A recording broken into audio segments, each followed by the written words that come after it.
সকালে 5:30টার দিকে ঘুম ভেঙে যায়। অবশ্যই এমনি ঘুম ভাঙেনি। ঘুম ভেঙেছে তার কারণ হলো ওই যে কাকিমা টগর গাছের ডাল ভেঙে নিয়ে গেছে, মা সেটা সকালে দেখেছে, তাই জন্য চিৎকার করছিল ফুল দিতে দিতে।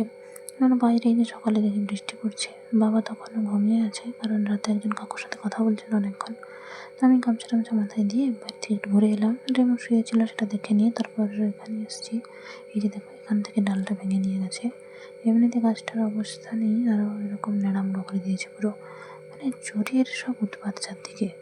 যে অল্প অল্প বৃষ্টি পড়ছে, কিন্তু আমি তো মাথায় গামছা দিয়ে রেখেছি, এই জন্য তেমন ভয় নেই। আর এখানে এই গাছের ডালটা একদিন ভেঙে গেছিলো, আমি সেটা লাগিয়ে দিয়েছিলাম, ধরে গেছে। ব্রাশ করতে করতে এসবই দেখছি। তারপর এখানে যে টগর গাছে চারা ছিল সেটাও নিয়ে চলে গেছে। তখন দেখলাম বৃষ্টি খানিকটা বাড়ছে, তখন আমি বাইরের দাওয়ায় উঠে চলে এসেছি। যে বৃষ্টি পড়ছে, পুকুরটা এখন ভর্তি হয়ে যাচ্ছে যেন। ভেতরে জল পড়া দেখতে দেখতে একটু ছবি টবি তুলে বিস্কিট বের করে খেয়ে নিলাম। তারপর বই পড়বো। মা এখানে মুড়ি বাটছে, বইটা পড়ে নিলাম, আর মা এই যে মুড়ি দিয়েছে, তারপর চা দিল। চাটা খাওয়া শেষে মা আনাজ কাটছে, দেখতে দেখতে একজন দাদু এসেছিল তার ছেলের বিয়ের নিমন্ত্রণ দিতে। এটা নিয়ে আমি আবার একজনের সাথে মজা করছিলাম, ভাবছিলাম যে হয়তো মজাটা কাজ দেবে, কিন্তু হয়নি, ধরে ফেলে। যাই হোক, ধরতে পারবে সেটাও আন্দাজ করেছিলাম। তো সেগুলো রেখে টেখে দিয়ে দেখি রেমো এখানে বসে আছে, আর ওই যে মাঠে ট্রাক্টর চলছে সেটাই আমি জানলা দিয়ে দেখছিলাম। রেমো ঘুরঘুর করছে দেখে ওকে খেতে দিয়ে দিলাম।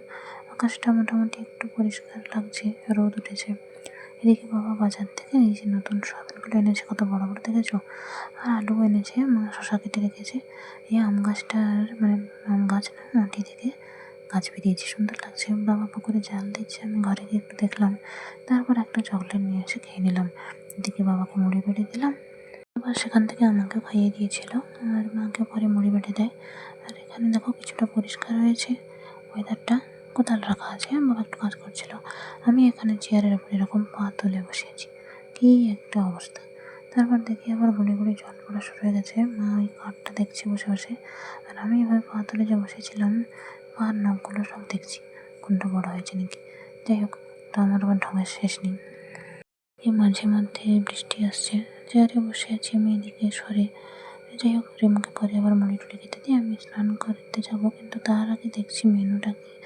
তো আমার হঠাৎ আজকের কী মনে হলো, ভাবলাম একটু বৃষ্টিতে ভিজে ভিডিও করি। ক্যামেরার ওপর একটু জল পড়েছিল, সেই জন্য ওটা একটু ঘোলাটে হয়ে আছে। যাই হোক, তো ভালো লাগলো এরকম একটু ভিডিও টিডিও করতে। তারপরে এরকম ঢং করে ছবি টবি তুলছি। আর থেকে যা মাছ পড়েছিল মা সেটা কাটছে। স্নান তো হয়ে গেছে, স্নান করার পরে আবার সেই ঢং শুরু। যাই হোক, তো বাবা এখানে বেগুন গাছ লাগাচ্ছে, আর আমি ঘরে এসে ঠাকুরকে ফুল টুল দিয়ে দিলাম। বাবার জন্য কিছু রেখে দিয়েছি, মা এখানে ভাত তরকারি বাড়ছে। তারপর ঝটপট খাওয়া দাওয়া সেরে একটু ছবি টবি তুললাম, বাবা জল দিল, বাবার ফুল দেওয়াটা দেখছি।